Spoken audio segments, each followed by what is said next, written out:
The Madness Entertainment Group presents the Madness Comic Network with original programming and additional comic-related content. Tune in and subscribe to Comic Talk with Pops Van Zandt on YouTube.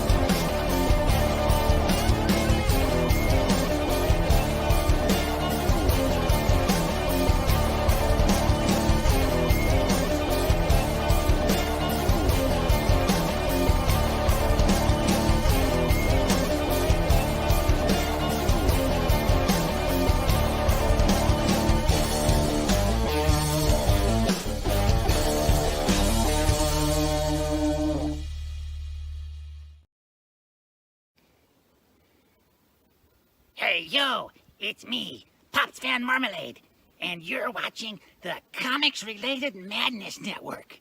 Huh? So come get some. CromCon.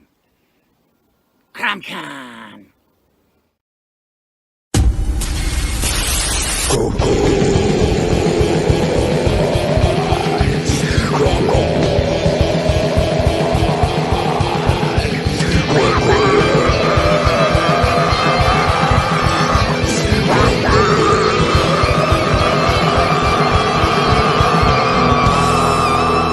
Come get some.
We've all heard the stories.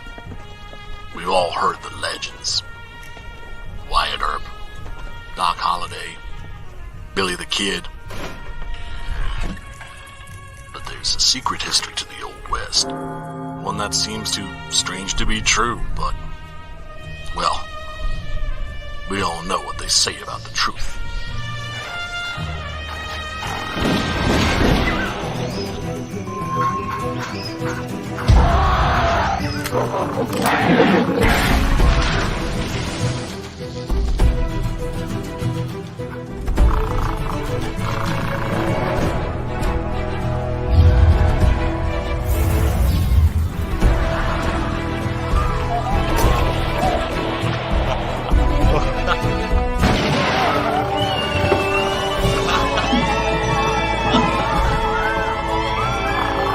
Very big ape, very big guns, blowing very big holes, very bad people. I think the world is finally ready to hear the story of the strangest, the most startling Western hero of them all.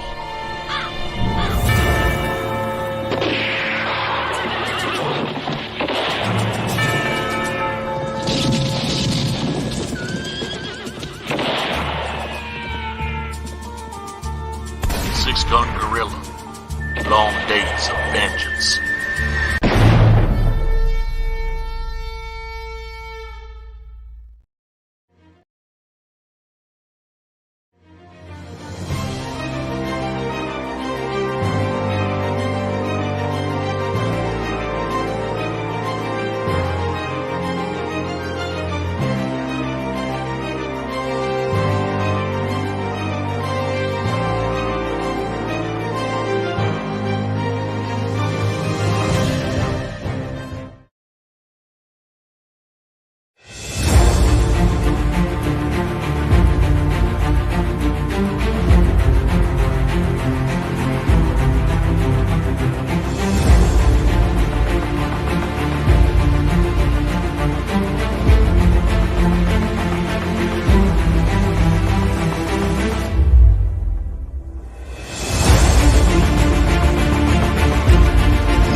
the Madness Comic Network and Comic Related Madness proudly presents Madness Tuesday Morning Brew.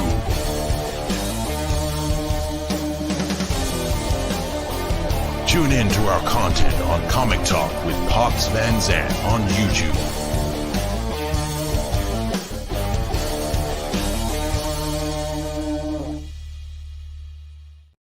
Good morning, everybody. It is Tuesday, and that means it's time for a coffee and some talk. And as they say in New York, it's talk. We're doing some coffee talk. It is that time of year where like everybody gets sick. And last week, I did the show, and then I lost my voice for like 3 days, and I sounded like Herbert from The Family Guy. It was hilarious and upsetting, and I'm glad to say that I have my voice back just in time to do the show. So here we are. We have a guest today, special guest, Phoebe Xavier, who's here to talk about her extremely interesting book.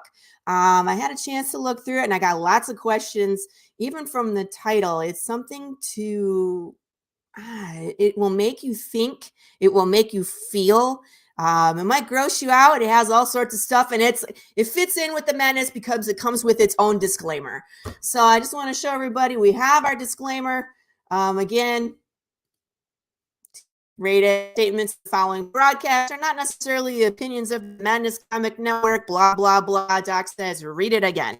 So like we love people, but he comes in and says 2 words and then leaves. Come back and say that again. What? I said, but sometimes the opinions could be. True, she hasn't even gotten to talk about it yet. But I just love people that show up with their own disclaimers because it shows like they hang out in our headspace. So I'd like to introduce everybody to Phoebe. Here she is. Hello, Phoebe. How are you? Phoebe, can you hear me? Hello. Hello. How are you? Good, thank you. Thank you for having me. Absolutely. Doing How good. are you this? What's that? I'm well, thank you. Oh, good. I think we might have a little bit of an audio delay, so that'll be fun. So we'll play with that. We'll make sure that people can understand us. So why don't you tell us who you are, what your background is when it comes to writing, and what kind of inspired your journey?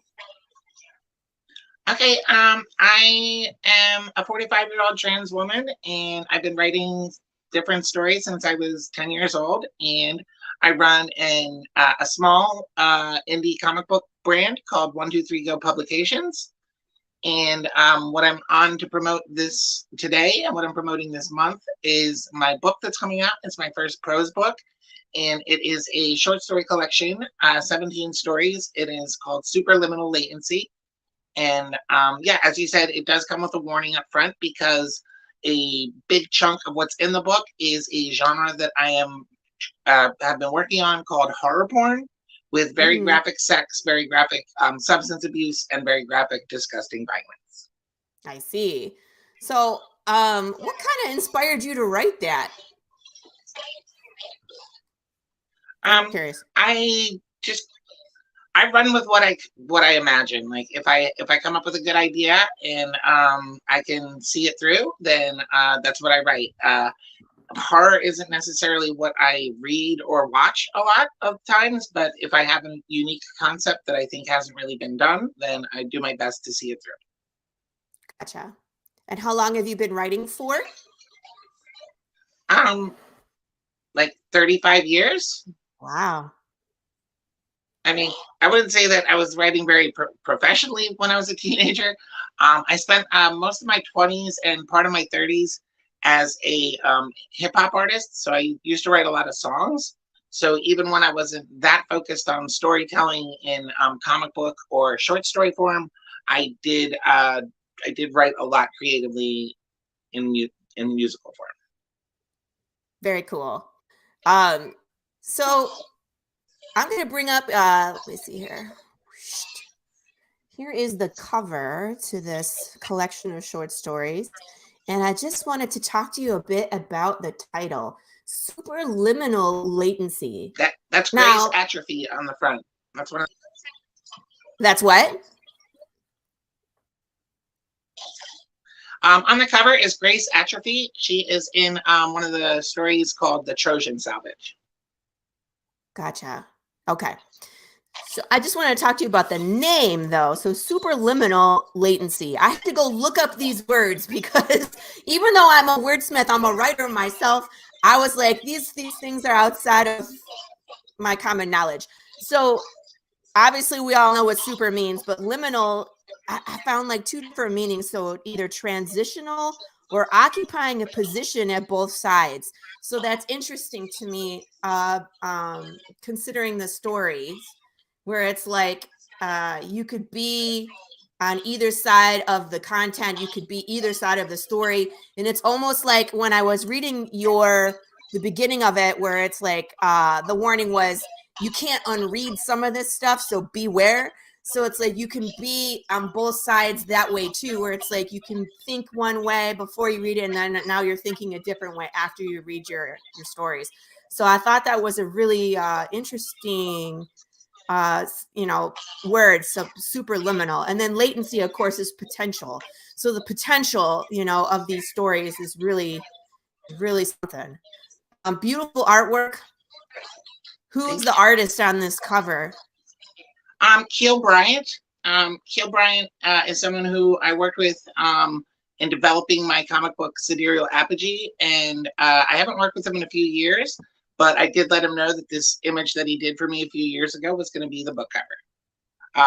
Last time I talked to him, he was located out of Los Angeles, I think, last time I talked to him, and he's a very, very talented artist. Yeah, absolutely. Has he done other stuff too? Has he done other comics? This reminds me very much of like Geiger and all sorts of stuff. So when he was working with me, he was doing freelance stuff on the side for me, but his actual gig at the time was doing the advanced art design for the last Blade Runner movie.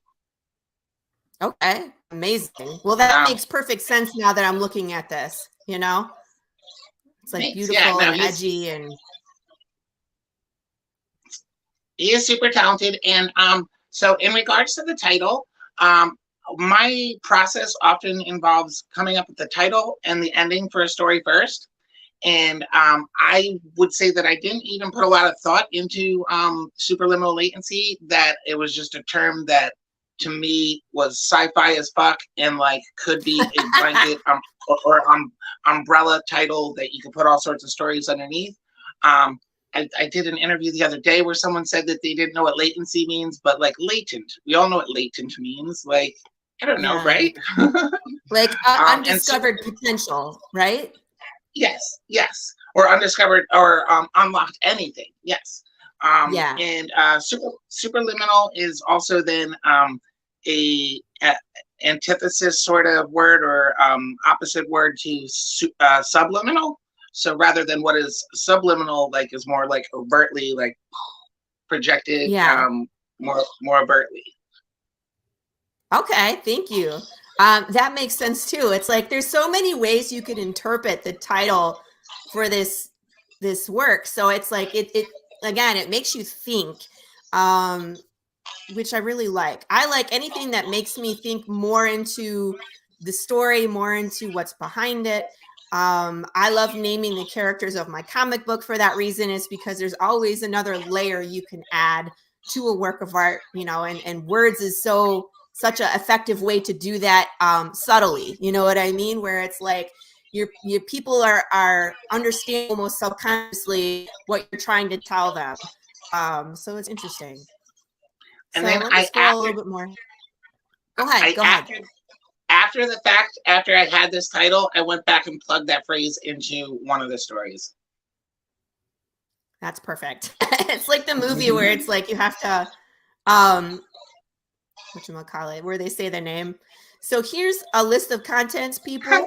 So we have a whole list of stories and an allocution, which again, I love how aptly you put. This is where usually the introduction goes, and sometimes it's a friend or peer of the author who writes it. Sometimes it's the writer author themselves.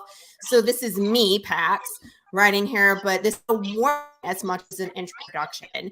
So I want to make clear that some of these stories in this collection cannot be unread. And I kind of scrolled through the stories, and I agree, some of these cannot be unread, people. The horror porn genre that you're talking about is definitely here. If you're looking for something to shock you, it's definitely in this group of stories. So it's definitely a read. I'll say that much. That's what I don't want to go too far into here because, again, it's prose, people. There aren't any pictures. And some of them, thank goodness, there's no pictures. Can I ask which ones you read? Yeah, so I read, I started at the beginning. I read Dinner Time. I read her new work, and then The Serial Killer. So I was okay. So Serial Killer was really good. Go ahead, Phoebe. So you read 2 of the horror porn stories and 1 of the Tama stories in the book. Yeah, Dinner Time also is one of my older stories in the book. I wrote that when I was like 25, so like almost like 20 years ago. And that one was really cool because I'm reading it and I know something's coming, and it like invokes images of my childhood because I watched The Simpsons growing up, which you talk a lot, like there's a young boy who's in the story and he's talking about how he's late for dinner, and then of course you get to the ending and you're like, oh God, like that's not what I was expecting. Yeah, so it's a total twist, which is awesome. Cool. I love it. Mm-hmm. Yeah, and I think it's just like a single line at the end that changes like the whole course of the story. Right. But yeah, and you think the title is talking about one thing, and then when you get to the end you're like, oh, that's what we were talking about.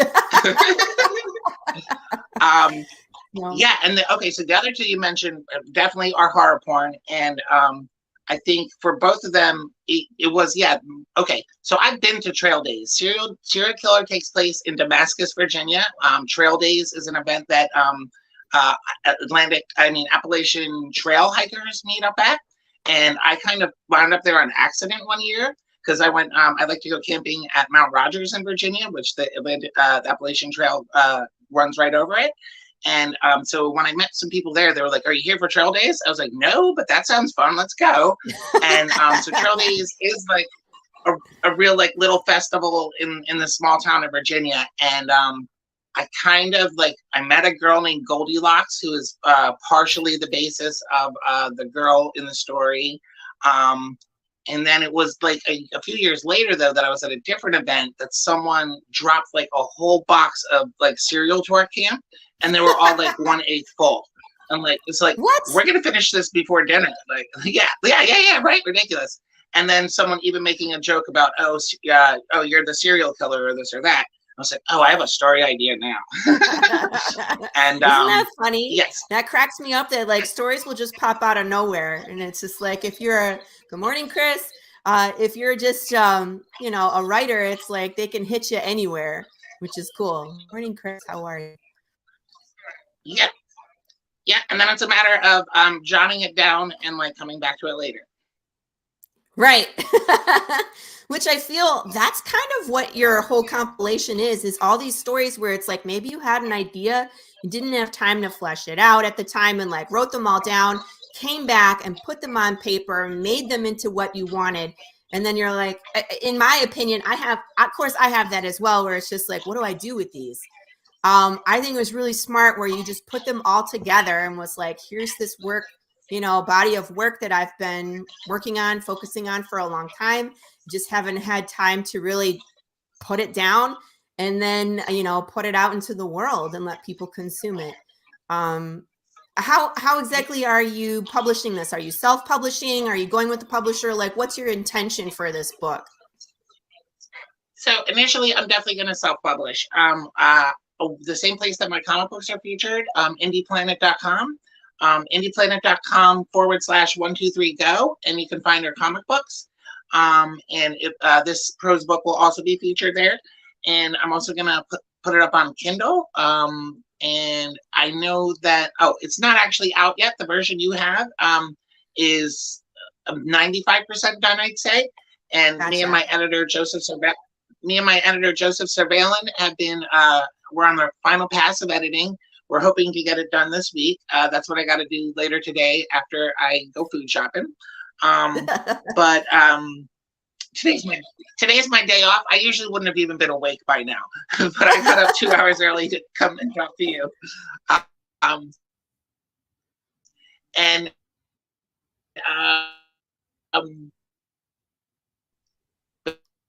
But yeah, so we're self-publishing. Phoebe, we're I want to breaking sell up. it in its polished form. Phoebe? Yeah, I saw that. Are we back? Yeah, I think you're back. Okay. So last thing I heard was that you were going to go grocery shopping and that you had a day off and you're not usually awake right now. So start after that. Okay. So yes. So okay. So we're still in the editing process and hope to wrap it up this week. Me and my editor Joseph Surveillance, who also works on comic books with me. Gotcha. And yes, and Joseph is really, really good at what he does and has been picking it apart and reassembling it in a much more eloquent form, I'd say, and cutting off the fat, so to speak. And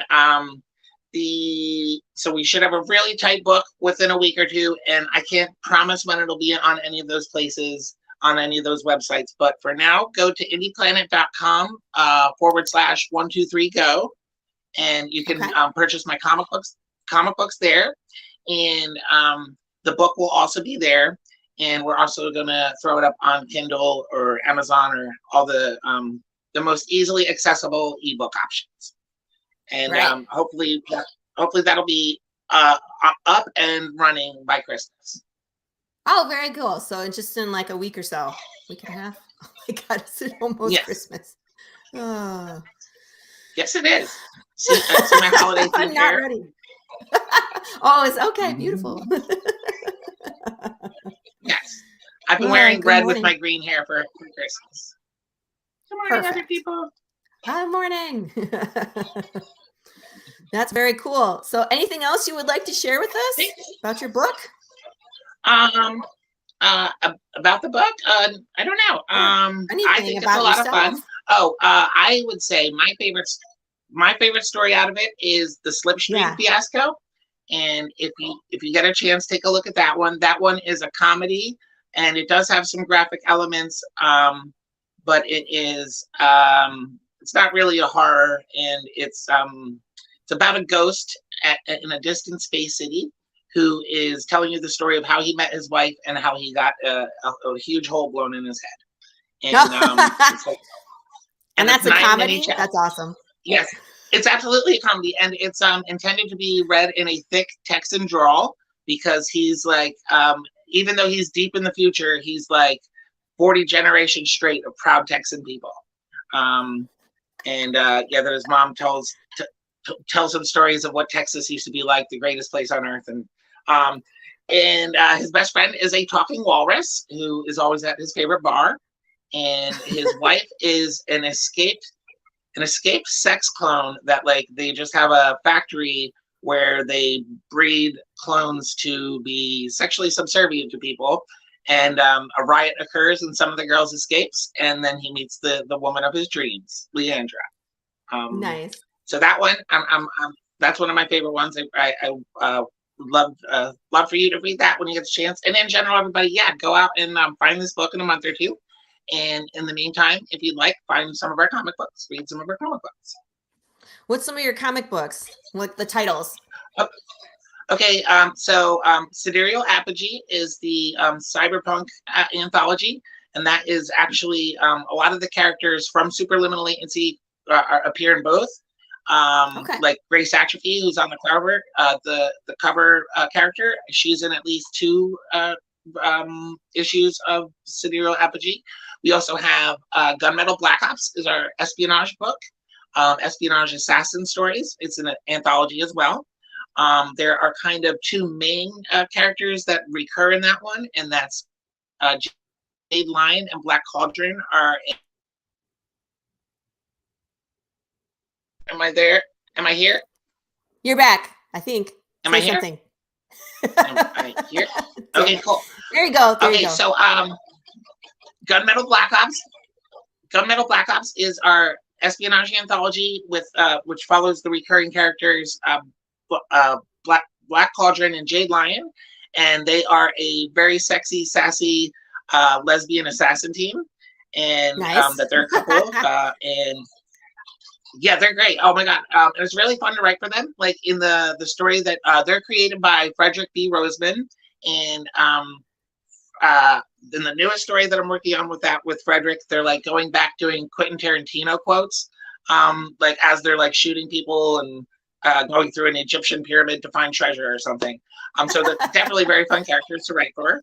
And other books, Santa Claus, 'Tis the Season. So Santa Claus is Santa with CLAWS, like like Claus. And it's like, yes, an evil Santa who kind of preys upon this boy that was definitely not in the Christmas spirit. Like he kind of tripped into a bad fate because of how mean he was to his mom about Christmas. But it's a two issue. Both issues are up there right now on Indie Planet.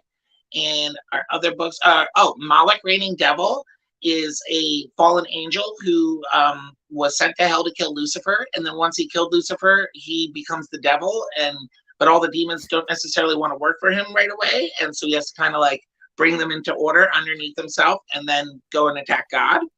Oh my gosh. So that's an ongoing series. There's that there will be 6 of that. That's a limited series, and we're up to number 2, and we have about 20 pages of number 3 drawn already. And the last one that I can think of off the top of my head is Trouble, and that is in the future. Tamika Kennedy is a ex-Soul Corps Marine, and she's retired to the moon. She lives in a big dome on the moon that's like made to simulate like a California beach, and Nice. so she just wants to I would love to retire like she did, but she sits on the beach all day sipping mojitos until like trouble starts popping up, and like she's kind of, for me, like in my childhood, Spider-Man as Peter Parker was like this reluctant comedic hero, and like she's my version of that like she has to get off her butt and like go kick the crap out of these minor villains, and when she'd really rather be doing something else. Right, hanging out on the beach. I would want to. Yes. Yes, and it's funny. I have a comic book that's it's a Western apocalypse, and my next one that's coming out is an issue where my character goes to a town called Santa Claus, not CA. It's just spelled the correct way, but it's just funny that Santa Claus can become so much more than just the jolly fat man if you take an idea and run with it. Yes. So. Homonyms, yes, fun with homonyms. Right. Yeah. What was the one with the? Who was that? You that broke up gorilla for with just a guns second. looked very interesting. Oh yeah, the 6-gun gorilla. Our buddy Brian does that comic, and he does an amazing job. His commercial is fantastic. I love it. Every time I see it, I'm like, gosh, I wish my commercial was better. But yeah, that one is fabulous. I think he's on issue number 10. Correct me if I'm wrong. I know he's around 9 or 10, but they're doing like a compilation at this point, like a hardcover book. But just an amazing story, and it's just so funny because when I talked to him about it, he was like, "Oh yeah, he's on Indiegogo right now. There you go, volume number 2." It was like the great silence. But it's just like, it was a story to him that was kind of funny, and he never thought it would take off. But like everybody loves it. And it's just amazing. It's like, it's a gorilla from a circus that learned how to shoot that is now in the Old West. And it's kind of like Clint Eastwood movie, but still like, I don't know. It's just, it's whimsical, but it's Hit monkey vibes. Thing. Say again? No, Hit monkey vibes. Yeah, absolutely. Hit monkey vibes. Hit monkey vibes. But it's like when you find I think something that that works, that one. you know? Yeah, it's just like you find something that works. It's like it's genre bending. It's something new. People haven't read it before. It's always exciting to be, you know, on the cutting edge, and like having someone new like yourself where we can read your work and be like, okay, I never read anything like this before. Pop says that he's read the first 8 books of Six Gun Gorilla and that they're great. I mean, just from the trailer, I just want to buy them all, but I don't have all the monies.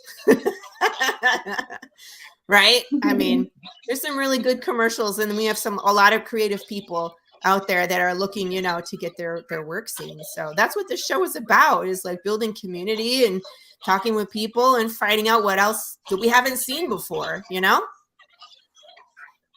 Yeah, well, this has been a great opportunity to share my work with people that never heard of me before. Exactly. What's that? Pop says the trailer on IGG is a different one. Well, I'll have to go check that out at some point. Oh. I haven't seen the other trailer. I've just seen the one that's here. Oh, when my book is live, I might have to. Go ahead, Phoebe. What's that? When my book is live, I might have to.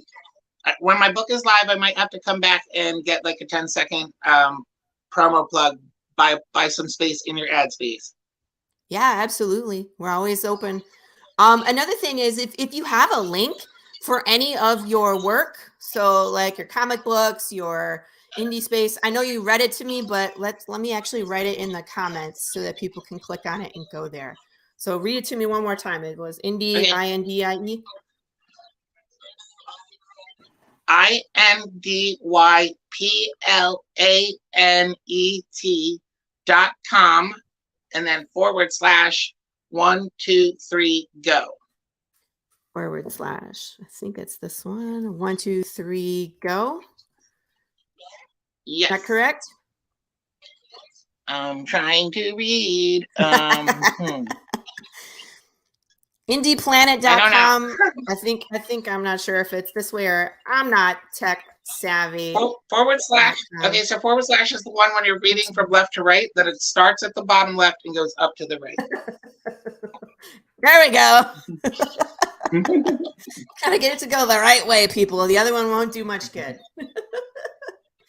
But at least now you guys have a link you can get to Phoebe's work, see some comics that she's talking about. Thank you, Pop. So on that, at that link, if you go to indieplanet.com /123go, both 13th Moon Volume 1, Trouble #1, and Gunmetal Black Ops #2 are available for free download. You can get the PDF for free. Yeah, that's cool. Have you put your work on either Webtoons or Global Comics? No, I don't know what Global Comics is, and I think is Webtoons more like anime manga style stuff, or they have all sorts of stuff, but it's just another place where you can put like a PDF download for, if you already have them available for free. That's just another market where you could create an account and put them there for free as well, where you can attract new readers. I have mine on both of those as well. I don't get a ton. I think you can pay for advertising, but it's just always good to have it in as many markets as possible, right? I don't know. Anything to help us find readers. Yes, absolutely. Yes, absolutely. I might email you later to make sure I have the global one right. Yeah, okay. I can send you that. And it was fairly easy to upload from my experience. So it wasn't too bad. But yeah, so Global Comics and then Webtoons, they're always just good places to go check out and add work. Thank you. And the way Indie Planet is combined with Kablam. Kablam is my printer. Oh, cool. Yeah, and so once you publish anything, self-publish something through Kablam, then you can have it hosted on Indie Planet. And Indie Planet is a print-to-order company. So it's like I don't have to sit on 100 copies of my book. I could just send you to the site, and they will print each one that you want. So that's cool. Will they ship it for you too? Yes. Yeah, that's awesome. Oh, and they even have a thing with people that do Kickstarter. They even have a service with Kickstarter that instead of ordering all your Kickstarter stuff to your house and then sending it back out, they just send it directly to the people that sponsor your project right from the printer. That's cool. They fulfill for you Like, as well. why? We have a fulfillment center Yeah. for our network as well, Critical Blast. So that's always good to have, man. If you don't have the time or the patience to fill your own Kickstarter fulfillments. Have you done a Kickstarter before, Yeah. Phoebe? Yep. I've been a part of a few of them. I've only really been successful with 2 for 1, 2, 3 Go. 13th Moon Volume 1 was a successful Kickstarter, and Moloch Rainy Devil number 2 was a successful Kickstarter. I was also, I contributed to the Modern Mythology anthology, both Volume 1 and Volume 2 of that. That was, that's a Caleb Palmquist title that I worked with Federica DeTizio both times on that one. And he's a beast on Kickstarter. Caleb is. He's launched a number of successful ones. But I don't have the mailing list or something yet to really go as big as some of these people go on Kickstarter. That you really need to have pre-orders and people that are waiting for the first day to drop to get huge percentages out of the way early. I am too busy doing my 9 to 5 thing sometimes to have the energy for that kind of stuff. But yeah, so I do use Kickstarter sparingly, but I just don't have the audience yet to do huge Kickstarters. Yeah, I mean, I feel you. It's a double-edged sword being, having a full job and also trying to pursue your passion project. We don't always have time to do everything we need. It's we need to clone ourselves to try and get everything done. But oh my God! I mean, what's that? I can't see it. The lights in the way. What's it say? Am I the clone? It's exactly right. It's sometimes I feel like I need to clone myself so I can get everything done that I need to do. I'm sorry, That's I'm awesome. getting messages. No, it's okay. Nice. I'm so glad that I got a chance to show my Rick and Morty hat. I love that show, by the way. That's a great show. It's Pickle Rick was the best episode, man. It's just so crazy. This season with this season's Chinese fortune cookie episode may be the best episode now. I don't know if I haven't seen seen it yet. that one yet. Did you see You've up in the corner? watch Look, Pops has a version of himself. Do you see it? As Rick? Yeah. It's just Rick and Morty style cartoon of himself. It's that's the benefit of being Pops, is because he knows all these artists and they always draw caricatures of him and all these different styles. So it's pretty funny. Oh my God, that's great. It's I need caricatures. I need a caricature for this show. Right? Yeah. Working on it. Oh goodness. Yeah. I don't know what else to promote. We can talk about anything. I mean, it doesn't have to be books. We can just talk at this point. What are you watching on TV? Right now, it's I'm not really watching anything current. I've been rewatching this series called The Blacklist on Netflix, which I love. And I just realized there was 2 whole new seasons that I haven't seen. So I went back to the beginning and I started watching from the beginning. So I think I'm on season 6 and there's 9 seasons at this point. So I'm not sure if you're familiar with that series. There's James Spader in it and a bunch of people that I really don't know. What's his name? I forget. Anyway, it's about this young woman who's an FBI behavioralist profiler on her first day of work at the FBI. And this most wanted, right, guy, America's Most Wanted, turns himself in on the same day that she starts and says that he'll only talk to her. So it's what's going on here? She has no clue who he is. And he only, will not talk to anybody except for her. So there's this weird relationship. He knows all these things about her, but yet he wants to turn into a what do you call it? Confidential source. where he's going to give them, he's going to give up basically all these people that he's connected to so the FBI can catch him on this blacklist. But it's really well written. And James Spader has like these great lines throughout the series. And then I feel like in the season 1 and season 2, they had a lot of really good music with it too. I think they spent a lot of money on the music that was playing in the background. But I think after season 3, that kind of stopped and I didn't even notice. But anyway, so it takes you on a wild ride because it's like, it's like every episode that you're watching, they're catching somebody new who's nefarious and like has done terrible things. But then you're also trying to unravel this relationship between this Raymond Reddington and then this FBI agent and like the whole task force that works together. And like, it's really intricate. And I think it's really well written. What's that? Is James Spader the one who turned himself in? Yeah. Okay. I was binging Ted Lasso last night. I never watched Ted Lasso, but now I'm catching up on Ted Lasso. Is that a series? What is that one? I haven't heard it. Ted Lasso is one of the guys, I think from like The Office or something, and that he is a American football coach, like that won, the Rose Bowl or whatever, NCAA's in America. But then he moves to England and he's a soccer coach, and he's never coached soccer in his life. Yeah. And okay, I have heard of this show, and his wife. Yeah, exactly. It's supposed to be really funny. I'm not like a fan of soccer or British shows necessarily, but it's hilarious. It is really, really good. Yeah. What's the actor's name? I forget his name. I really don't remember his name.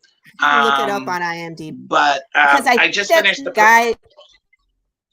Go ahead. I think he was on The Office. I don't know if he was or wasn't, but or maybe Jason Sudeikis. Yeah. He's been in a ton of stuff. He was in The Office. He was in Friends. He was in Succession, Breaking Bad. He's been in an episode of The Boys. No, I'm reading totally the wrong thing. I was like, that doesn't make any sense. I mean, The Boys was awesome. The section that says you may also like. No, that's not his filmography, people. I totally made that up. Oh my god! I do like The Boys, though. We do also like The Boys. Oh, The Boys is amazing. Where is his filmography? IMDb changed their webpage. Come on. I go to Wiki for stuff like that. I don't know. Table of contents is set up really easy. There we go. We're the Millers. I just finished Horrible Bosses. He was in Horrible Bosses. That was the one I remember him from. He was one of the voices for Angry Birds, Masterminds, all sorts of stuff. It's funny. He was in that show, Detroiters. My husband, funny story. My husband used to do extra work while we used to live in Detroit area in Michigan, and now we're in Texas. So while we were in Detroit, actually got a part in Detroiters as an extra, and the director sat him at this table. It was like a mock award show, and so he's got sat at this table, and like everybody was dressed in like suits and ties, like they were going to this award show, and like the ladies were wearing long fancy dresses. And then he got sat at this table, and there was a guy wearing like a shirt and shorts who's totally out of place, and Dom's like, who is this guy, right? So when they were getting ready to film, the director's like, okay, we're getting ready, we're going to start in a minute. So the guy stood up and left. He was just a placeholder, and Jason Sudeikis sat down right next to my husband. So my husband was in the shot. Yeah. So it's like, you always are an extra and you hope you don't get cut out of the scene. So there's actually quite a few scenes that my husband was in the, just directly behind Jason Sudeikis for this, for the show Detroiters in that one episode. So it was really cool. But it was such a weird random story. And I just remember like he was gone all day for this shoot and then came home and was exhausted. And he was like, it was a really crazy day. I'll tell you about it tomorrow, and went to sleep. And I was like, what happened? Like, you can't just come home from a shoot and tell me that it was amazing and crazy and then go to sleep. Like, you have to at least tell me what happened before you sleep. But no, we went right to bed, and I was so mad. I was like, wake up. I want to know what happened. But then it's like on his... And he had a long, hard day of sitting. Yeah. No, I think they were like walking around, and then they were sitting, and then there was like I don't know. They filmed like multiple scenes. But it was just so funny. And I was just like, you can't do that. You have to at least tell me what happened before you go to bed. Not fair, you know? Or at least leave a short note with like a summary. Yeah, like give me a summary, right? Elevator pitch me. Right. It's like, you have to be able to tell me in like 3 minutes or less, and then you can go to bed and I will feel better about my life. Oh, man, I haven't seen any of the new movies that have come out. I haven't seen Black Panther yet. I haven't seen Black Adam. I haven't seen, like, the only thing we went to see was over Thanksgiving. We went and saw Strange World from Disney, which was interesting. Wasn't what there? Is it? I don't know that Strange World. It was like two explorers. It was like a generation. So it was like a dad and his son growing up, and they were very different. And he was like this big explorer, and they were trying to escape their small little community. I forget what it was called, but it was like, it was their town. It was surrounded by these giant mountains. So they were trying to figure out what was on the other side of the mountains. And like the dad was one way, and he was trying to get his kid to be just like him, and he wasn't. So eventually the dad went out exploring and got lost, or he just didn't come back. And then the son, it's a long story. Anyway, it was interesting. So like they ended up going like, it was almost like what is that movie where it's like they end up like under the earth and they find another world with dinosaurs almost like in the core of the earth. So it was like reminiscent of that, but like everything was just very weird and cartoony. It was weird. It was a weird movie. So, but the kids loved it. The newest, cool. Yeah. The latest movie that I went to see in theaters is Smile. That horror movie, Smile, and that one fucked me up for a couple days. Definitely was afraid to go in my basement for a few days.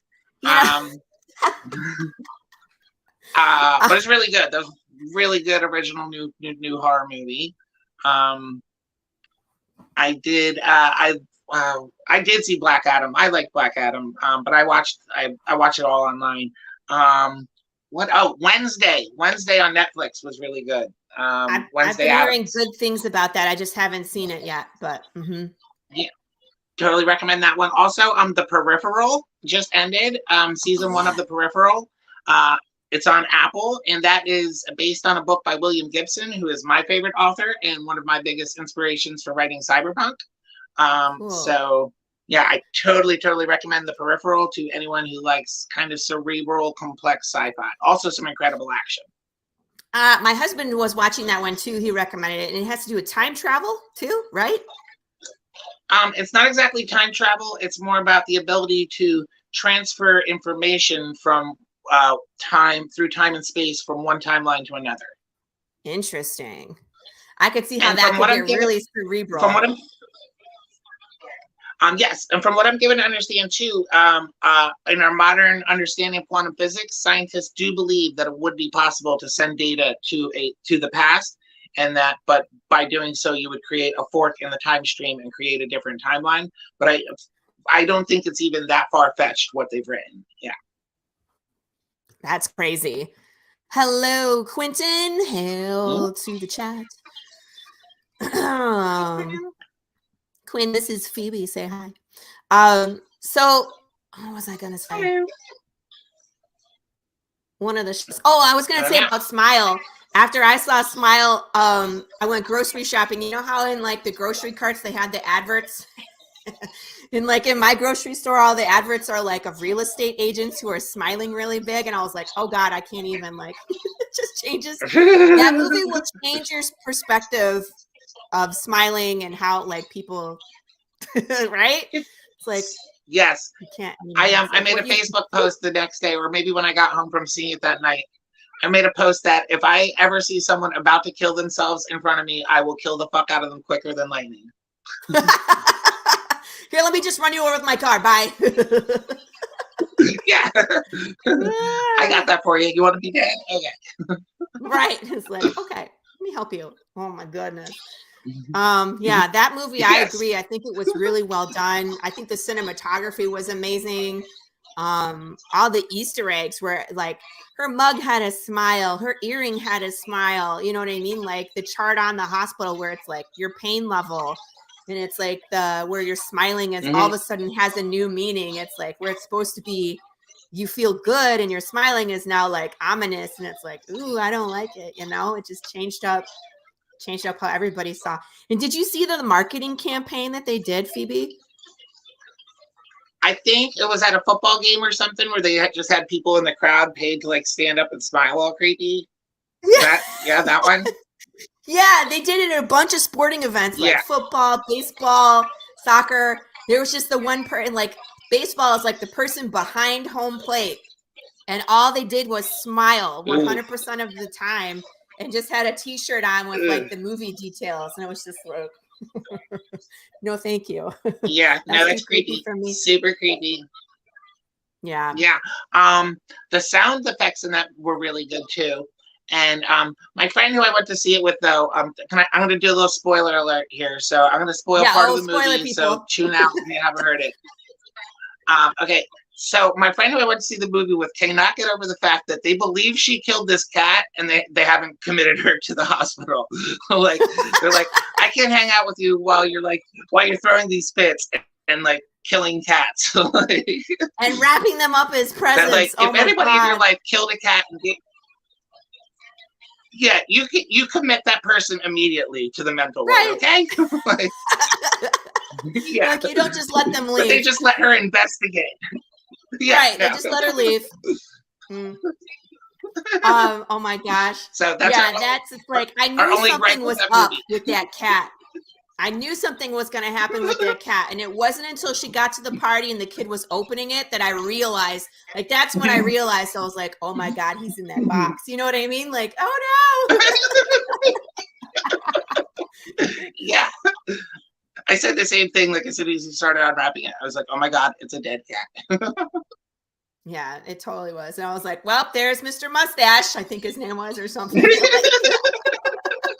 Like he was in the box.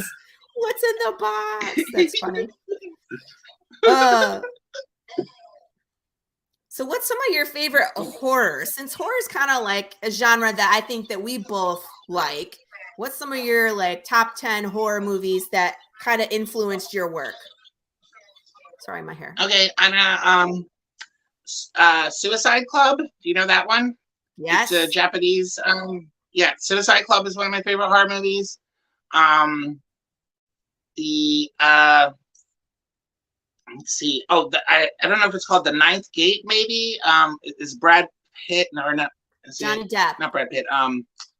Johnny Depp. Johnny Depp. Yeah, Johnny Depp as like somebody searching for the devil. Yeah, that's one of my favorite horror movies. The one with Keanu and Al Pacino. The Devil's Advocate. The devil. Yeah, that one was really good. I guess okay. Does 7 count as a horror movie? I would think so. It was pretty graphic. I mean, pretty horrifying. Yeah.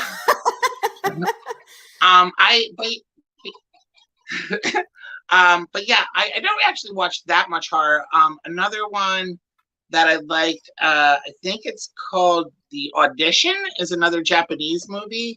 I haven't seen that one, but I've looked at it. It's really good. Yeah, I totally recommend it. It's actually like a slow boiler that like you watch the first hour and you're like, this is shit. Like, what am I watching? And then like something happens, you're like, oh my god. Yeah. So yeah, and by the end you might be vomiting because it's pretty gross. But yeah, I'm really definitely more into sci-fi than horror.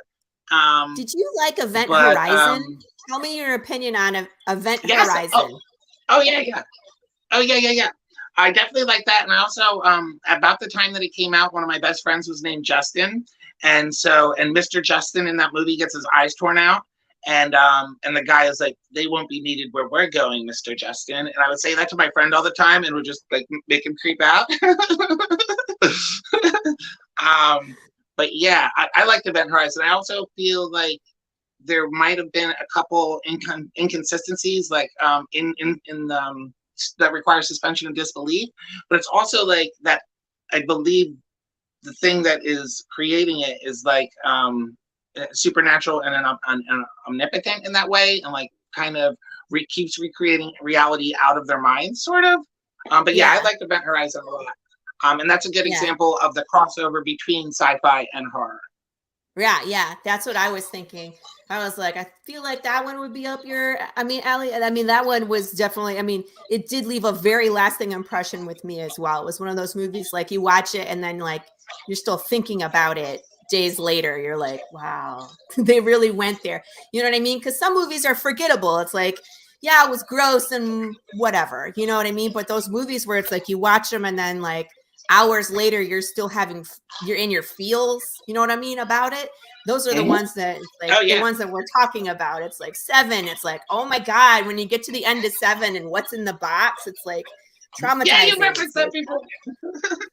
Right? Yes. It's like, how do we as writers tap into that? So that's interesting too, to me. It's like, I think that it comes from like deep fear. Like you become paranoid of a thing happening and you're like, well, if it hasn't been written about, let me write about it. Like facing horrible things and then pulling, you know, a twist into it out of like, making fiction out of real fears. I don't know. Yeah, or taking a fictional fear and turning it into what would happen if this was a reality, you know? That's kind of where my story is.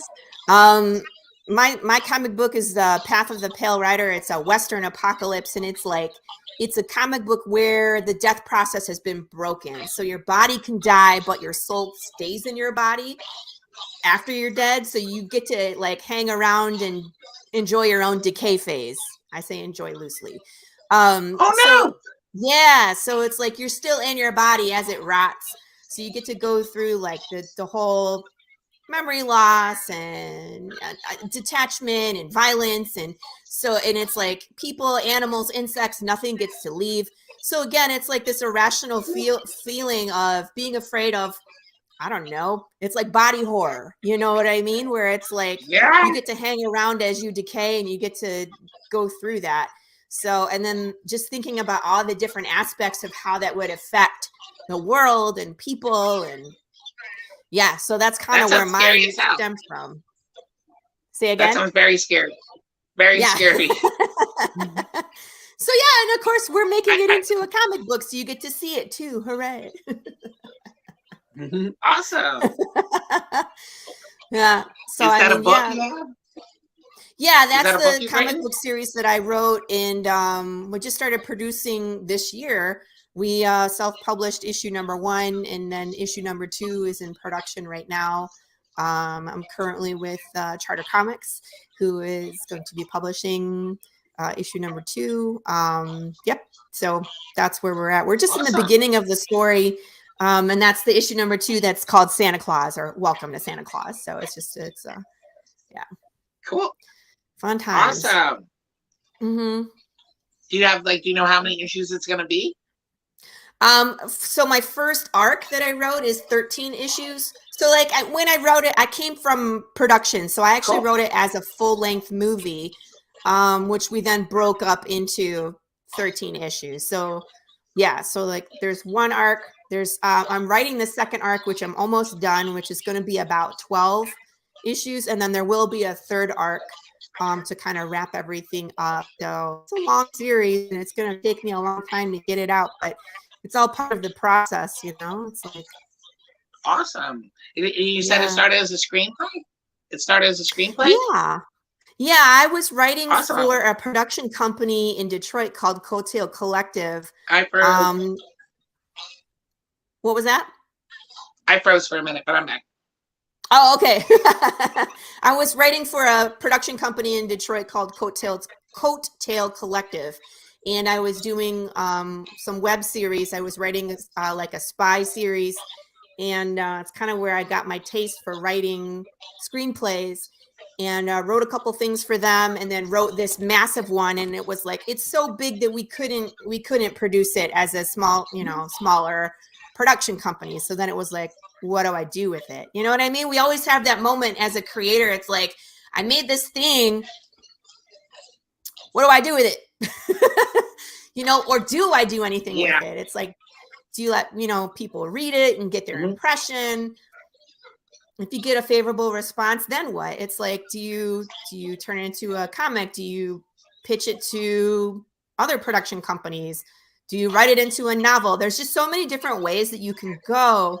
So it's hard to decide which avenue. But my husband and I both are big comic book fans. We've read comics for a long time. So decided to go that route. So yep. And then 2020 we started moving into comic book, and here we are, issue number 2. So heck yeah. I have a horror porn screenplay actually that will go into the second collection book that I put out eventually. And it is about vampires who are also manufacturers and distributors of methamphetamines in Los Angeles. And it is so based on a true story. Yeah, right. Yeah. And so they go around killing people and doing drugs and having sex with porn stars. And and then I have like 2 detectives that are like trying to figure out what's been going on with these weird suicides, because their favorite way to kill someone is to convince them to kill themselves, is to get them super high and then talk them into doing stupid shit that gets them killed. Yeah. So I bet you when you're immortal and you're bored, that's probably what they would do. Yeah. Regular murder isn't as fun after a while. Yeah. So I'm sorry, you need to coin that phrase. I'm going to write it down. Regular murder is boring after a while. Yes. Yep, you're going to use that in something, okay? Okay. But yeah, so that is I've written actually 4 full-length screenplays. I wrote 3 X-Men movies that would have been X-Men 4, 5, and 6. That I wrote after the 3rd X-Men movie had come out. And I think they did Wolverine and Deadpool or something in that gap that like kind of let them push back their contract obligation or whatever. But yeah, I wrote like 3 really fun X-Men movies that like really fit the tone of the actual X-Men, not the bullshit like people in black leather that Ryan Singer actually did or whatever. But yeah, if anyone ever wants to read my screenplays, just email me and I'll send you some X-Men screenplays. Well, you could do that. You could get a literary agent as well, if they read your stuff, and they can pitch it to the networks too. That's what I was told. I wish I had a literary agent. I wanted agent. to start pitching, to get an agent, and I was like, oh God. Yeah.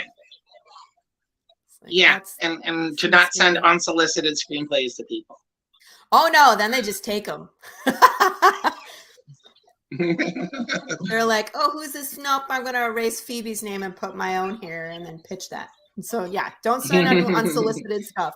They like to just take it because it's Hollywood. Yeah, and a lot of companies won't read it if it. Right. Yeah, it just goes right into the trash bucket, which is unfortunate because I'm sure there's a lot of really creative people, like, present party included, where it's like we have some great ideas, and it's like if you would just give us a chance, we could put something on the screen that people would really like, instead of just the regurgitated. I go on all the time, but it's just like, how many Resident Evils do we need? Not one of them. One of them has been all that great. So. Oh, the Raccoon City one I really liked. The newer Raccoon City movie. I think that was like the first one that was true to the video game. Yeah, but then that TV series that they launched, which is like kind of like a high school drama, that one was horrible. It was was pretty hard. bad. I convinced some people to watch it just so that I could get them to give me their opinions, and they were like, "Laurie, we hate you," and I was like, "But I had to watch it. Like you had to watch it too." They're like, "No, don't do that." I was like, "Okay." Hello, But Jim. the Welcome to How are Raccoon. you? Hi, Jim. But the Jim. Welcome to Raccoon City one, they actually had like Claire and Leon, and like they had like jump scares right out of the first two video games. That was the only one that I felt, since Mila Jovovich took the franchise over or whatever, that was the first one that was kind of like the video games. Yeah. Good morning, Chris Brown. Good morning. I don't know what that says. How are y'all one? Chris, drink some more coffee. Oh, I know. I brought up Resident Evil. I know. We love to rip them to shreds. It's our favorite series to hate.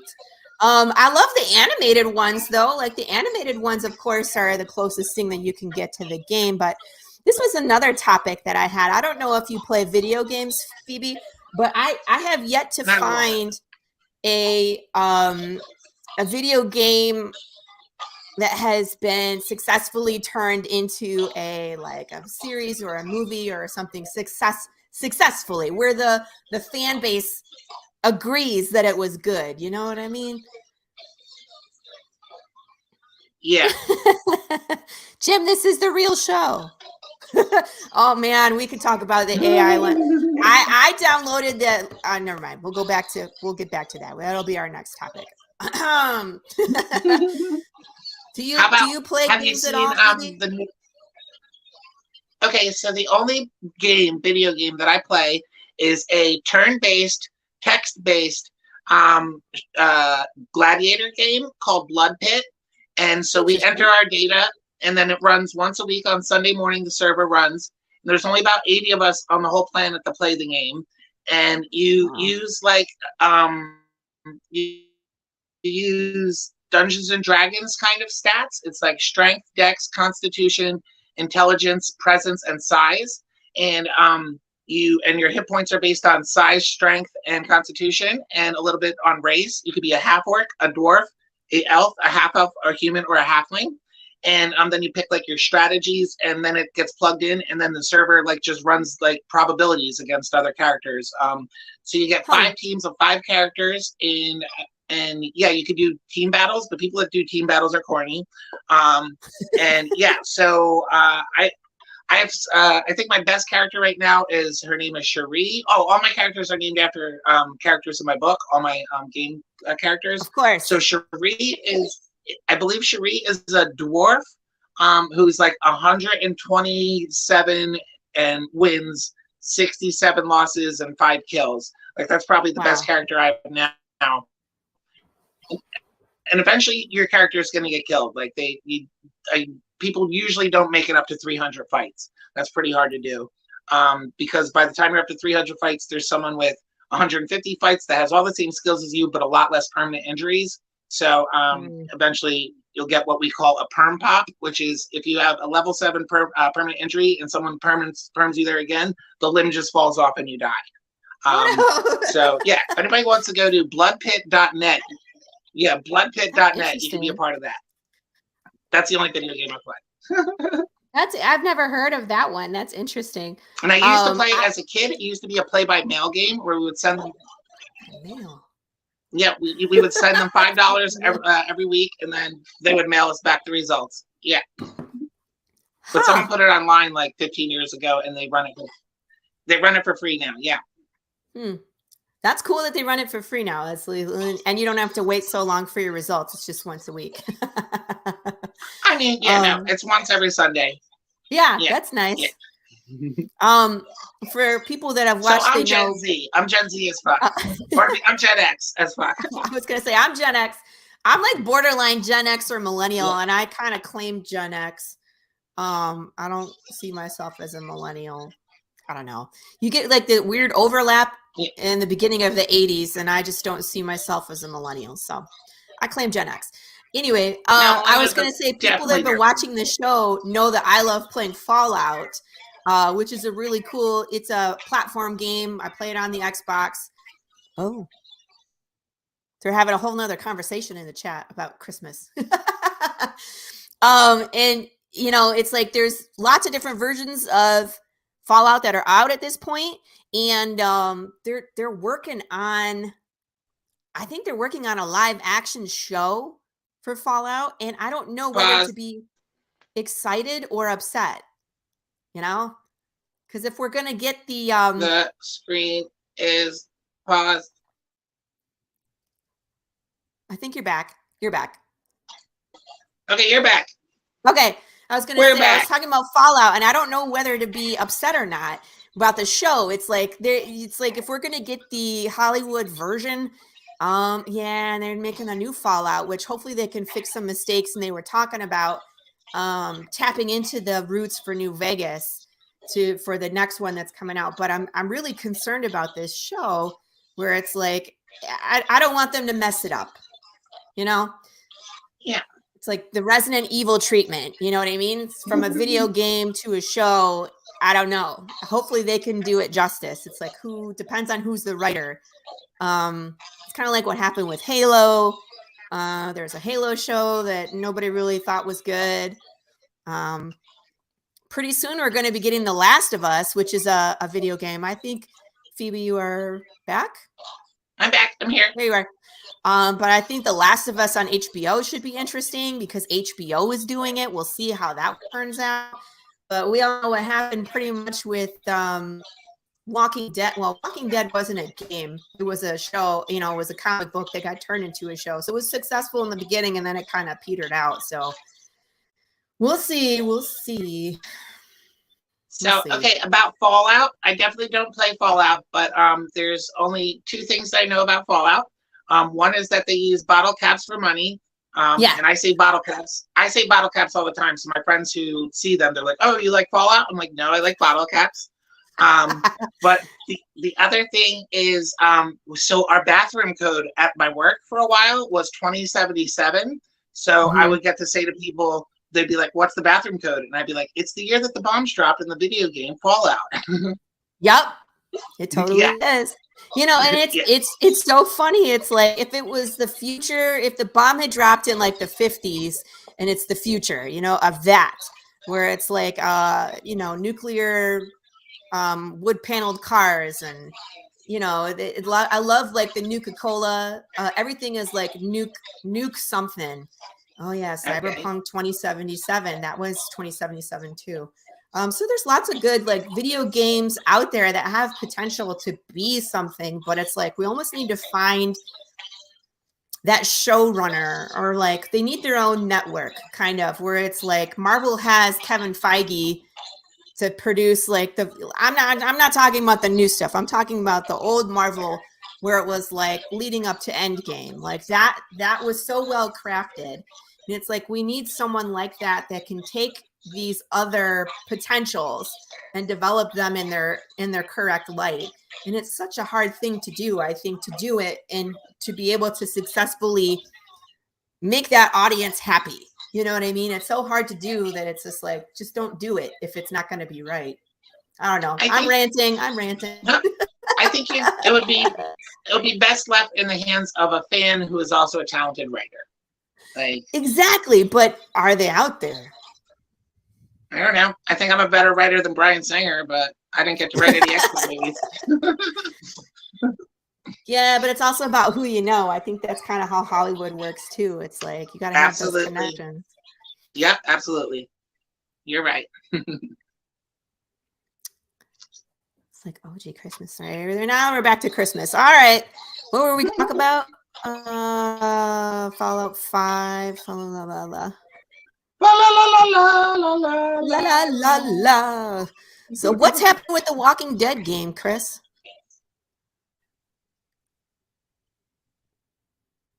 Oh, Chris, I'm gonna send you the links. You can come and talk to me about it.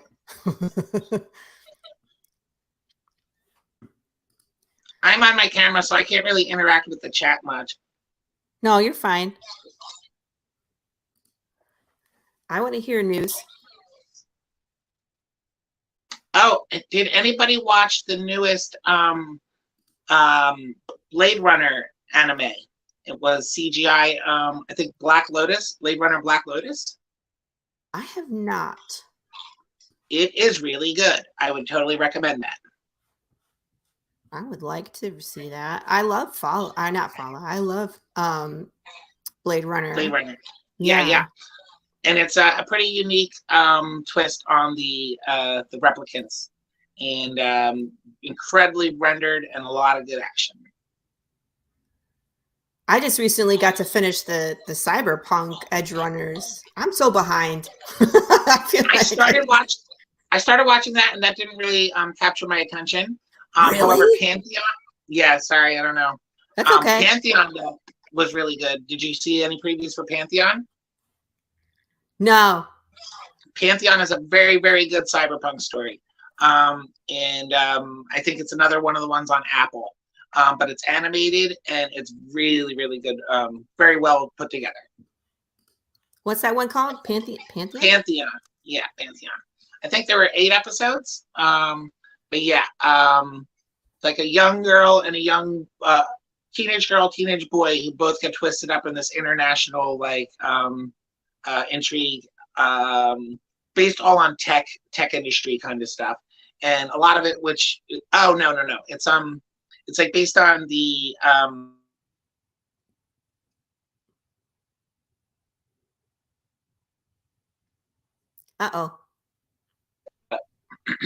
Oh, you're back. You're back. You froze for a last second. Okay, so yeah, it's about using a technology that I don't think really exists, where they upload a human brain into the internet, which I'm sure Elon Musk is trying to do, but I don't think it's real yet. That's very Ghost in the Shell. That's a great yes. That's a great series too. Well, the first one is amazing. Anything after that, I reserve judgment on. Oh no, I'm a huge Ghost in the Shell fan, and I thought that the second one was really good, and that most of the cartoons were pretty good. The only thing that got weird in the later cartoons is they were kind of like retconning shit, and or putting it in a totally different reality. So it's like this is an alternate version of Motoko Kusanagi. But yeah, for the most part, I like most of what they've done with Ghost in the Shell. And talk about just something that was so earth-shattering and very ahead of its time, and like influenced so many other things, like all of the Matrix and so many things. It's like you can watch and be like, this is Ghost in the Shell, or inspired by that. So it's so cool. Mm-hmm. I forget what show it was. I watched something recently where like the girl was even dressed like Motoko Kusanagi, and it's like, okay, I get it, she's the Razor Girl, but did she have to like cosplay Motoko? They're paying really homage to. Who knows? Yes, I don't know. Yeah. And yeah, but no, Ghost in the Shell is like my all-time favorite anime. Yeah, that's one of my favorite. That one, Ninja Scrolls, some classic. Huh? No. God, am I saying it wrong? Moving along, so I don't embarrass myself. Someone else had mentioned, is this the real show or is this AI? I had just downloaded that app called Lenza. Everybody's been using this app called Lenza on Facebook and posting their pictures. I just recently posted a picture where it's like you can remove your background and cartoon eyes, is that a word, yourself, and make all sorts of interesting AI generated photos. Now, it's an interesting topic in this community because we have a lot of comic book artists in this community, of course, and typing keywords into an app is not art, in my opinion, says Pop. See what I mean?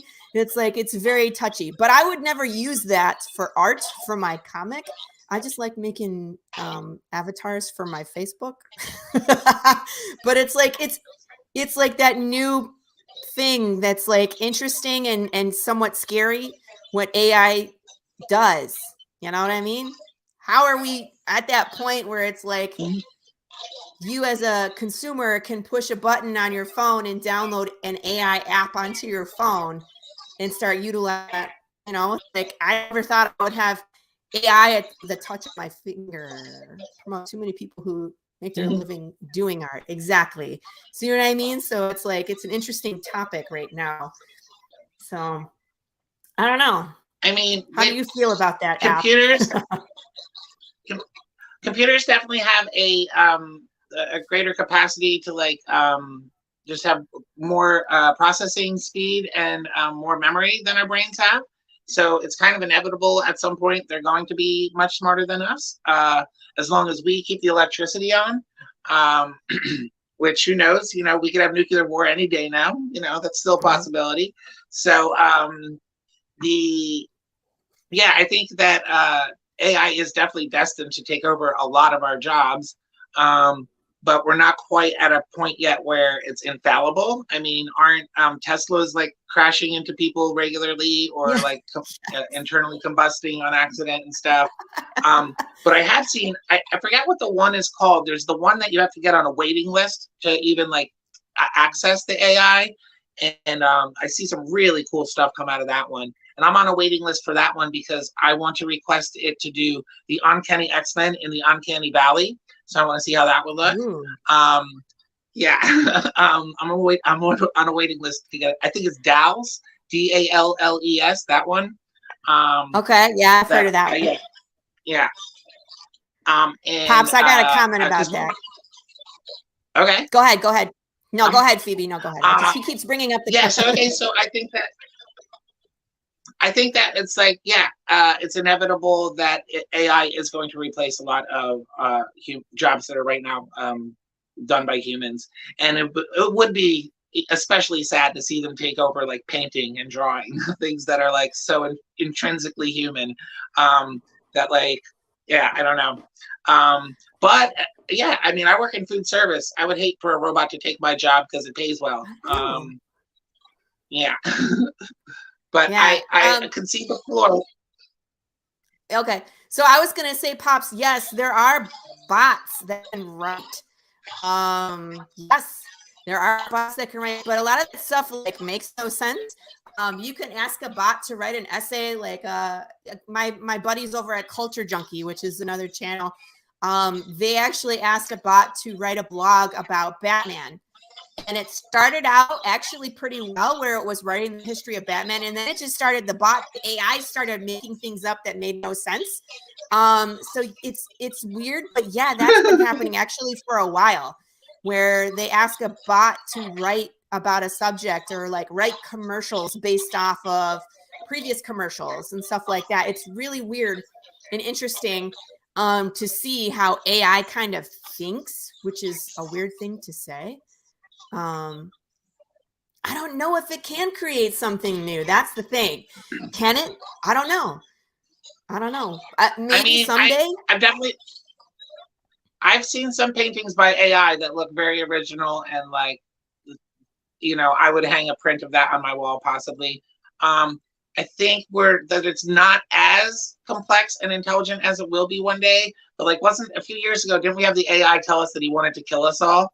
Like, yeah. And then he's like, I'm just joking, or maybe not. And like, what? Everybody's like, unplug it. But, so yeah.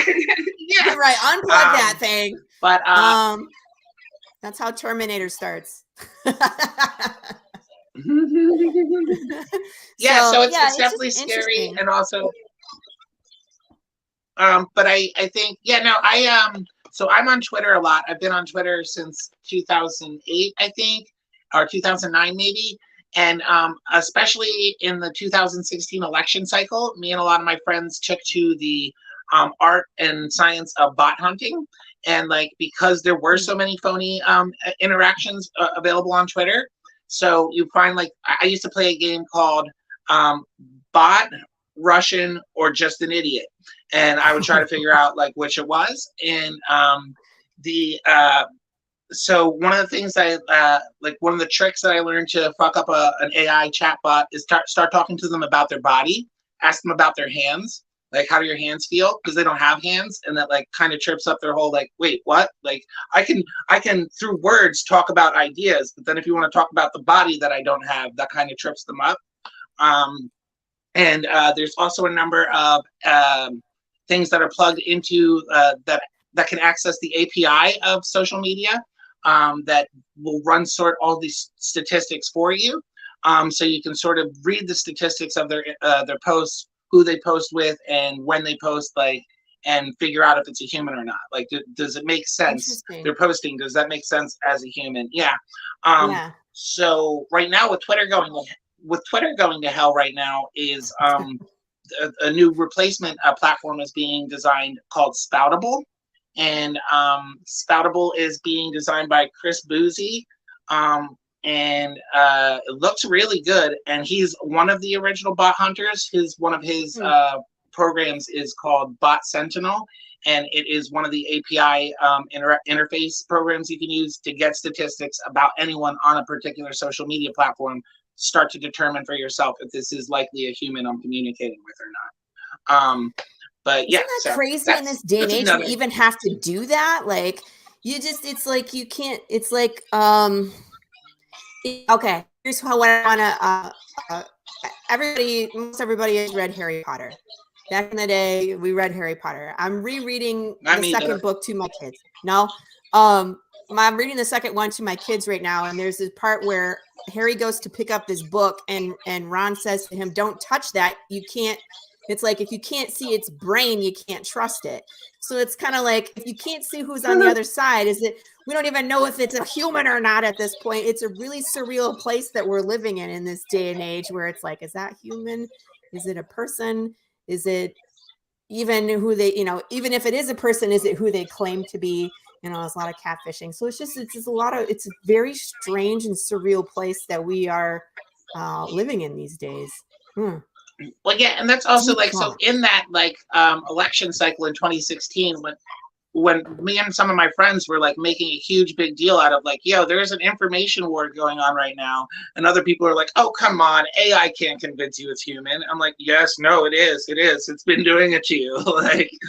like people still don't necessarily understand how intelligent some of these artificial intelligences are. Yeah. I also want to promo JJ Social, which is Jibber Jabber. When we're talking about Twitter being a dumpster fire, you can ditch Twitter. And if you're in the comic book scene, the indie comic book scene like I am, just a reminder that we have our own Twitter just for comics. Let me play the commercial real quick. It's very...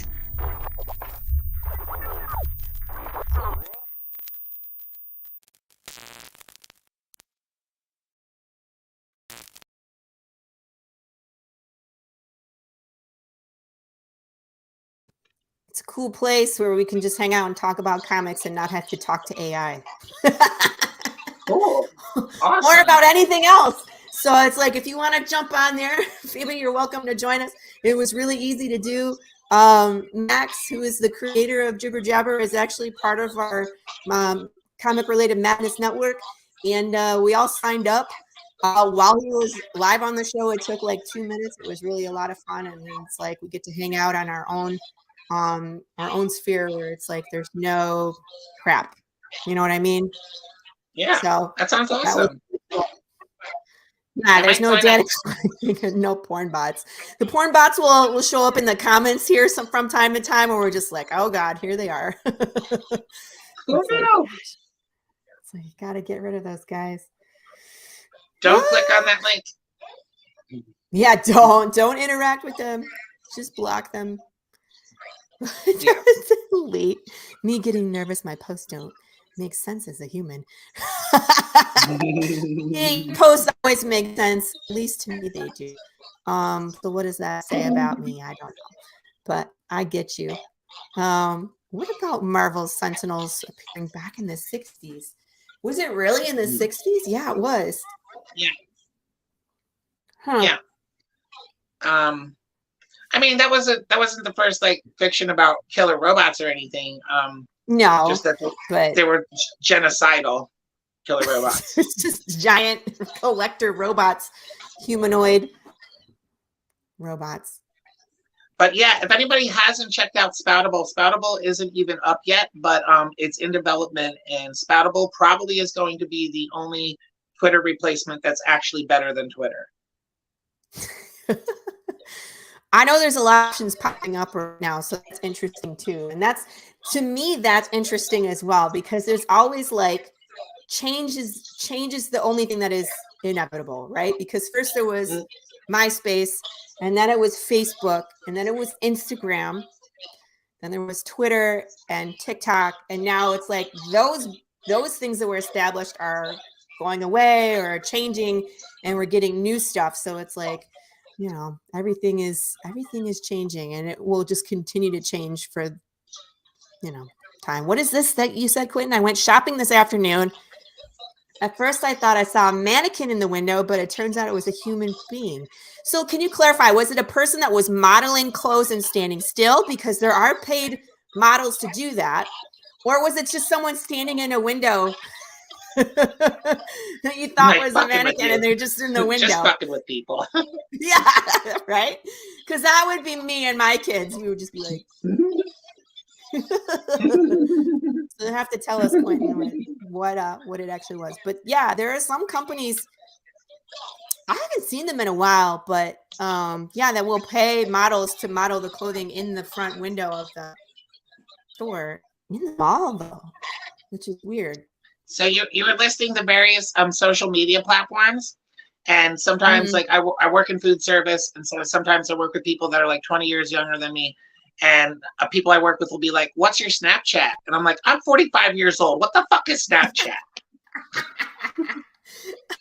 I have Snapchat as well, but I hate it. I don't like that one.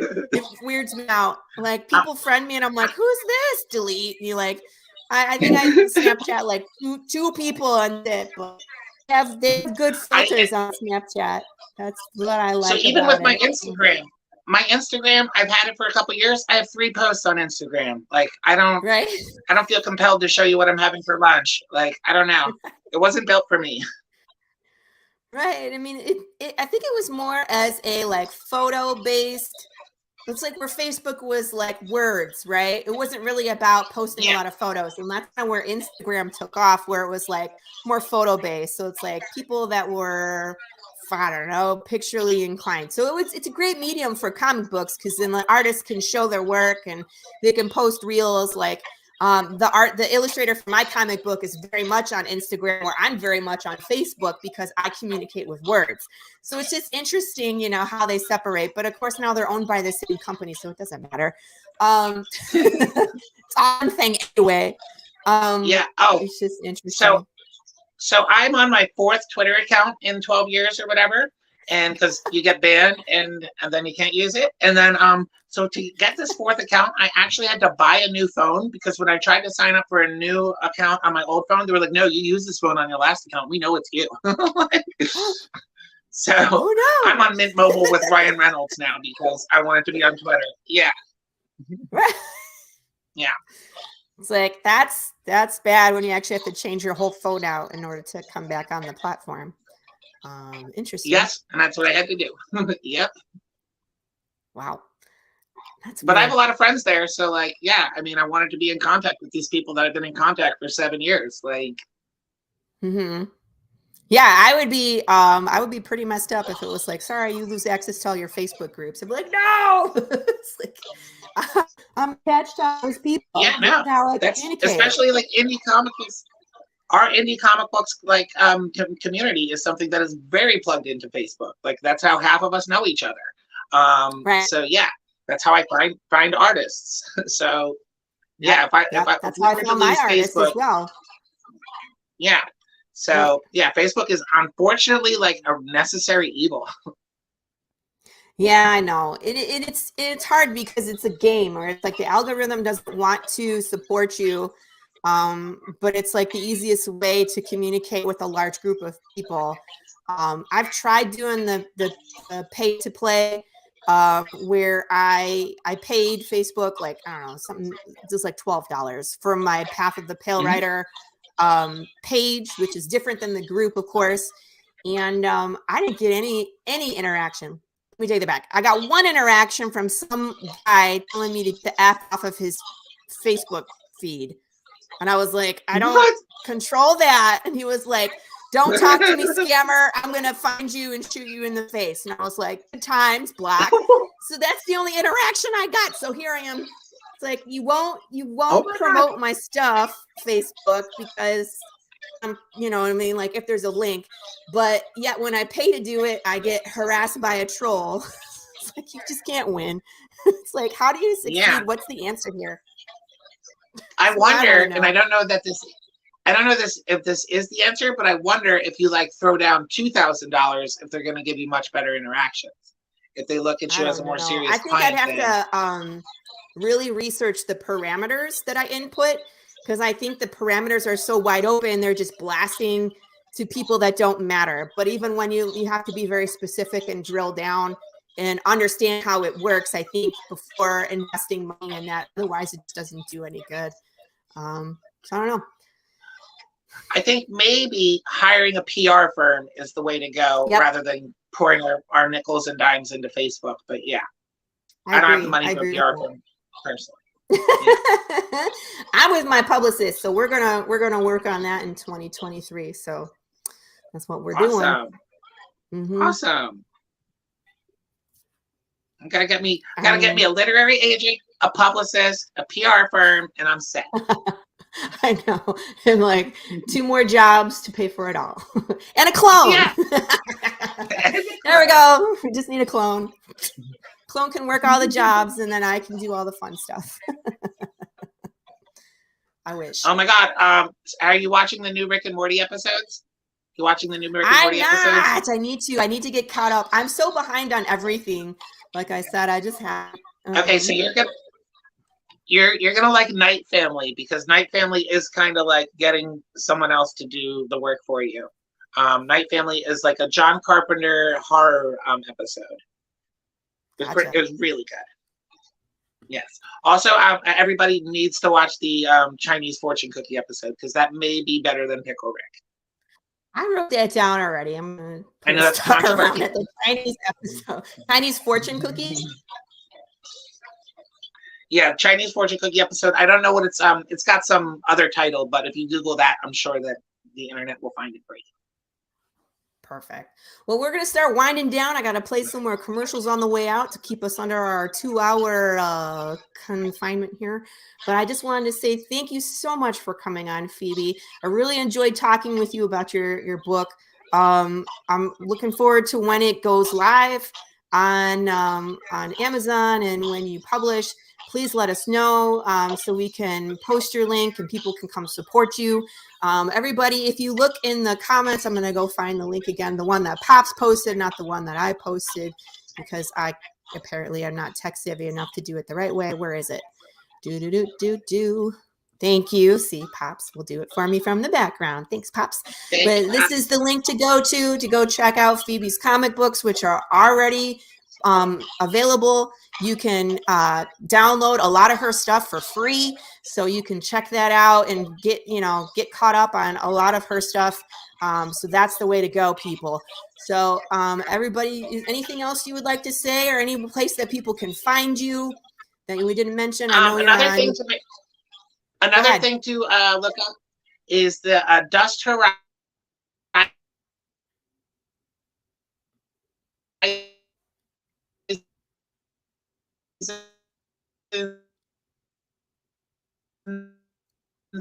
And it completely froze. Phoebe?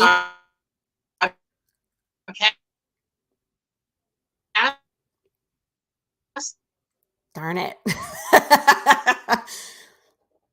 Well, that's a way to end the show. Am I back? Phoebe? I can hear you. Okay. None of that came through. So the one of my stories that's actually in the book is called Targeted Adverts. And if you look up Dust Horizons podcast Targeted Adverts, you can listen to a audio version of one of my stories. Cool. That's cool. Yeah. And other than that, I want to say thank you for having me, Laurie. Thank you for coordinating behind the curtain, Pops, and anybody in the chat room. Hello. Sorry I didn't get to interact much. But yeah, please come download some free stuff at indieplanet.com/123go. Very cool. And thank you again. All right. I'm going to stick us in the back, and everybody enjoy these lovely quality commercials. Bye. Man on a mission, I'ma get it. You know I be on a what? Yeah. You know I be on a what? Man on a mission, I'ma get it. You know I be on a what? Yeah. It's all hard, ain't no fear here. You ain't giving it, so all you steer clear. Never beat, I've been down and I reappear. You got some money on the line, you better put it here. Rolling in and doing that work.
I told you before to come and get me, didn't see semi-automatics, but I see plenty of these faggots coming through claiming niggas skills and they don't really have it. Y'all don't really want to take. Addicts, records got my bag. The fact that's all I really need. I only start on fuck having a platinum plaques. When I got Doc Cap and IBS, we got hot on the train. No more beefing and no more diss. I finally got all the monkeys off my back. Sick on the floor and y'all don't really got all the money that you say you got. I don't really care, don't say what I want, so maybe one of these days I'm making shot. I blew up fast, these people ever thought I would've could. The kid when I heard y'all try to shoot me down, but still I stood. Y'all already know I stand tall, I can't follow. Hi, I'm Kurt Zauer, and you're watching the Madness Comic Network. Bringing you sex, sass, and style. Buckle up and unlock your imagination for a fun adventure with these death-dealing dames. They sail the galaxy in search of spoils. The most dangerous acquisition, and the most fruitful, are the legendary Splinters of Yggdrasil. The Splinters are magical artifacts forged from the Tree of Life that wreak havoc on the universe. The missions are perilous, but the bounty is glorious. Enjoy our hyper-fictional wonderland. How is a pirate ship sailing through space? 'Cause magic. How do they heal so quickly after battle? 'Cause magic. How are they able to communicate through jewelry? 'Cause magic. It's all about the characters. Abo, rough, robotic, ready. Mo, carefree, callous, courageous. Mistress Graven, daring, diplomatic, dominating. Betsy, academic, accountable, aristocratic. Nefara, ancient, assured, adrenaline junkie. Bruto, proud, prominent, protective. Fisty, independent, incendiary, invigorating. Roxy, superficial, scarred, secretive. Once you get to know this diverse crew of mythical miscreants, you'll be anxious to find out what trouble they'll get into on the next episode. Go to abogrizzly.com and order both halves of the first episode today.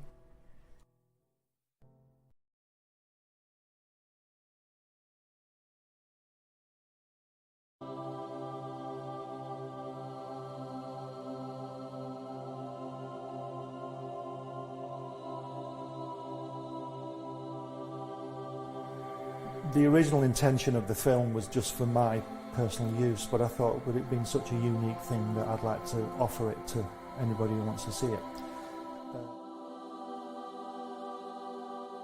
Things like that. And it's just a unique film of him. He says, I beat you. He says, they say we came in under the dead of heat. He says, that's not true because I beat you. And the American said, well, he says, if you like to think so, he says, but I know the real story. He says, I know I clearly won that one.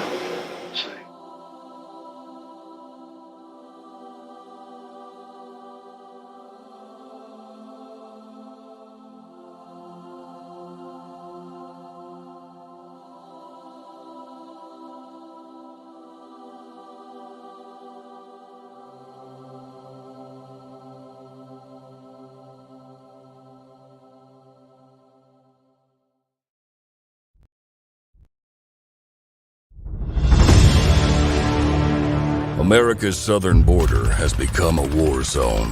Human traffickers, drug smugglers, and terrorists flow across the Rio Grande with impunity, secure in the knowledge that no one will stop them.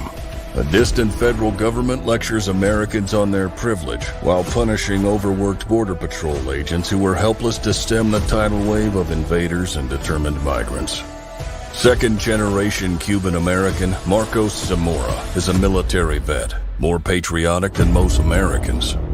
No longer able to ignore the chaos at his doorstep, he acts. Joined by his best friend Gus, they hit the border every night, saving lives while stopping violent drug cartels and other opportunists. The government reacts with fury at Marcos' attempts to preserve American sovereignty, deploying the full might of their enforcement agencies. But Marcos understands that the only thing the rich and powerful fear is bad publicity, and he records every encounter. Whoever he is, this private American must be stopped. Illustrated by Richard Bonk and written by Eisner winner Mike Barron, Private American is his version of Captain America, and maybe a little Punisher, taking part in this ongoing, violent, and very real battle of good versus evil in the war for American sovereignty. Grab your copy at theprivateamerican.com. We have a secure border, and that is a priority for our administration.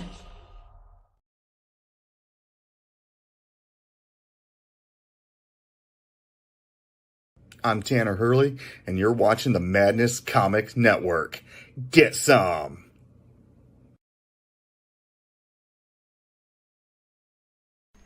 How do you end this thing? How do you put the where's the brakes on this bus? I forgot. Jazz hands. Jazz hands. Have a good night.